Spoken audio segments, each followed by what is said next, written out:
What is up, fam? Bienvenidos a un día más leyendo la Biblia en todo un año, donde estamos hablando de contexto, de referencias y de verdades que no solamente van a ser prácticas, sino también aplicables en tu día a día. El día de hoy estamos en el libro de Isaías, seguimos con el profeta Isaías en los capítulos 16 al 19, ya te la sabes si aún no has tenido la oportunidad de leer, hey, ponle pausa al video, lee, luego regresa. ¿Por qué? Porque no nos vamos verso por verso, damos un resumen, hablamos de contexto, de referencias, que también podemos hablar de comentarios, mencionamos, mejor dicho, algunos comentarios bíblicos, pero más que nada este es el punto central de todo esto. ¿De qué manera práctica puedo aprender y aplicar lo que estoy leyendo? Pero no lo vas a poder aplicar ni aprender si no lo estás leyendo. Get it? See what I did there? Ok, vamos a darle con todo. Esto es Isaías 16 al 19 y quiero hablar desde este punto de vista. Dios siempre deja un rastro de gracia. Siempre. A veces cuando leemos la Biblia, parece que todo es juicio, destrucción, desastre, especialmente en estos capítulos. Vamos a ver que Moab cae, Damasco cae, Egipto cae, Cus cae. Pero mientras miras de cerca, mientras te detienes a observar, siempre vas a ver un detalle.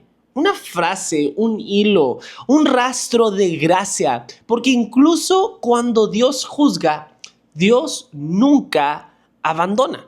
Y de ahí es donde quiero hablar el día de hoy, de esta hermosa idea que tenemos que tener muy en nosotros, que tal vez Dios nos va a hacer pasar por procesos, que tal vez Dios nos va a hacer pasar por las consecuencias de nuestras decisiones, que tal vez Dios va a tener que traer justicia a nuestras vidas, pero nunca nos va a abandonar y siempre habrá esperanza para volver al plan y propósito de Dios para nuestras vidas. Ok, vamos a darte el resumen de estos capítulos para entrar al contexto y darle con todo. ¿Sale?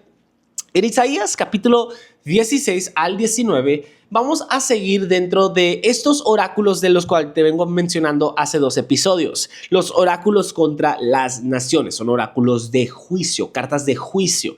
Vamos a ver que le escribe una Moab, Siria, Damasco, que es Damasco, a Cus, que es Sudán y Etiopía, y a Egipto en esta sección. Reino tras reino, Dios va a derribar algo muy peculiar, algo muy específico: el orgullo, la idolatría y la opresión, es decir, la injusticia la cual se está viviendo en estos reinos. Pero en esta sección no solamente nos va a hablar de la caída, de la profecía de la caída de estos reinos, no, va a hablar de restauración. ¿Cómo crees, Josh? Sí, acabo de leer y la verdad es que veo a un Dios enojado, veo a un Dios que dice vas a caer y porque vas a caer, ¿no?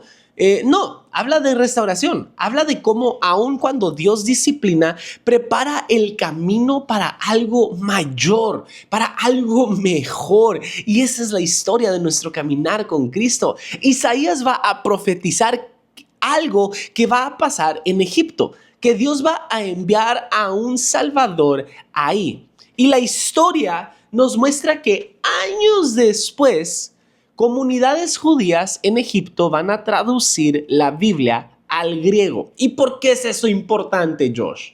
Bueno, porque la versión que Jesús lee es esa misma versión que se tradujo gracias al remanente que se fue a Egipto. No solo Jesús, sino también los apóstoles van a citar esta Biblia en griego. Ok, vamos a entrar al contexto, que obviamente vamos a mencionar un poquito más de eso. Isaías no escribe esto en orden, es una colección temática. De hecho, no solo Isaías, quiero que entiendas esto, de cada libro profético, de cada profeta que estamos estudiando, recuerda, no es en orden cronológica, es en orden temática. Si no me equivoco, la palabra correcta para describir esto es antología. O sea, está por sección temática y no por cronología, no por tiempo, no por 2020, 2021, 2022, 2023. No, entonces, entendiendo eso, Damasco va a caer en el año 732. Durante este tiempo, Egipto está bajo la influencia de los faraones negros, de la dinastía Nubia. Ojo, esto lo afirma la historia, no estoy diciendo cosas locas. De hecho, va a haber una lista larga, si no me equivoco, de 50 o 40 faraones que van a ser negros, y esa lista es considerada como la dinastía Nubia. Ahora, Asiria está creciendo y el mundo está cambiando rápidamente. En el año 663, Egipto va a caer justo como Isaías dijo. Está moviendo imperios, pero también está preparando algo más profundo, hablando de Dios, una puerta para que su palabra sea multiplicada en todos los idiomas y naciones. Ahora, algo que quiero entender bastante es que Cus, que viene siendo hoy en día una parte de Sudán y parte de Etiopía, es una región bíblica clave en la historia africana. Ahora, la dinastía de Egipto, de la cual estamos hablando, la dinastía Nubia, fue liderada por faraones negros. De hecho, ¿cómo sabemos que esta palabra nos indica esto? La palabra Cus, bueno, ¿recuerdas en la historia de Moisés? Moisés tenía una esposa de Cus, es decir, una esposa negra. De hecho, su hermana se ríe, se burla, se mofa de ella. ¿Y qué es lo que pasa si no mal recuerdas? Exacto, Dios le va a traer una lepra blanca como la nieve. ¿Ves ahí el humor de Dios? Y le va a traer juicio a la hermana de Moisés. Entonces, dato extra que tal vez no es necesario, pero es un detalle fascinante para mí, ¿no? Entonces, ¿por qué estoy mencionando esto? Bueno, Sudán tiene más pirámides que Egipto. Es decir, Cus, Sudán, estaba tan obsesionado con Egipto porque simplemente estaban fascinados con cómo trabajaban, la civilización que tenían, las pirámides que tenían, y esto lo sabemos gracias a la historia. Sudán va a tener más pirámides que las que tiene Egipto, que fueron en realidad los pioneros en esto.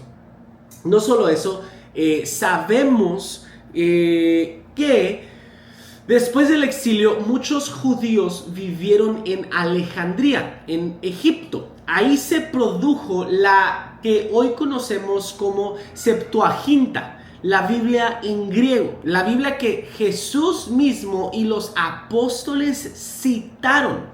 En Isaías 19 va a describir a Dios cabalgando en una nube. Estoy hablando de contexto, ¿no? En una nube. Ahora, quiero que veas algo. ¿Recuerdas que dije que Isaías es el libro más citado de todo el Nuevo Testamento? Hice un chiste salado que es considerado el quinto evangelio. Ok, quiero que veas que palabra, cabalgando en una nube, Jesús mismo va a retomar esta idea, esta imagen, y la va a plasmar y la va a decir. En esto, como lo sabemos, lo vemos en Marcos capítulo 13, verso 26, para hablar de su regreso. Él va a regresar cabalgando en una nube, va a regresar por nosotros, ¿verdad?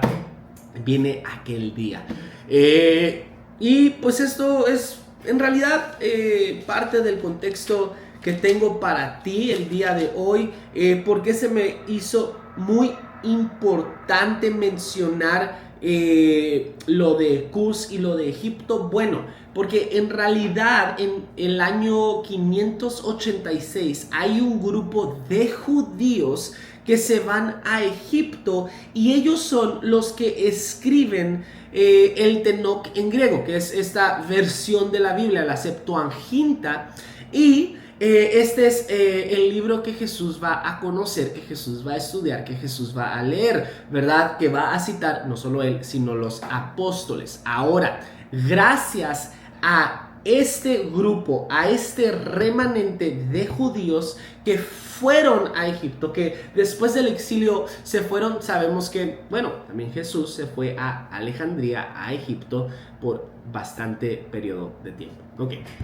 Eso es lo que puedo sacar de contexto y de detalles que puedo aprender, y esto me va a guiar en realidad a las verdades que tengo preparadas para ti. Número 1, el juicio de Dios no es abandono, es restauración en preparación. Número 2, la misericordia de Dios corre más profundo que el pecado y la rebeldía. ¿Por qué? Porque Dios siempre preserva un remanente para transformar y para traer vida nueva.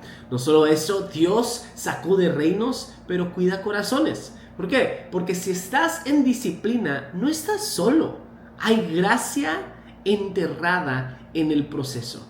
Porque si Dios te está disciplinando, si Dios te está haciendo pasar por un proceso, es porque hay un propósito en ti del cual quiere que descubras. ¿Sabes? Quizá hoy te sientes en un proceso donde todo se está moviendo, donde no tienes control de nada, donde ves que todo está cambiando y todo está cambiando rápido. Puertas se están cerrando, orgullo se está quebrando, Dios te está confrontando lo que no puede permanecer dentro de ti, dentro de tu mente, dentro de tu alma, de tu espíritu. Tal vez estás en ese momento, pero escucha esto: Él no solamente está destruyéndote, Él en realidad está preparándote.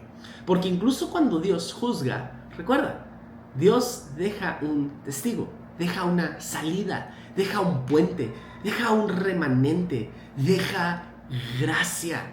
Y si hoy estás respirando, adivina qué, eso ya es evidencia de que la historia no ha terminado, de que Dios todavía está escribiendo, y Él siempre escribe con redención al final del capítulo. ¿Cómo sabes eso?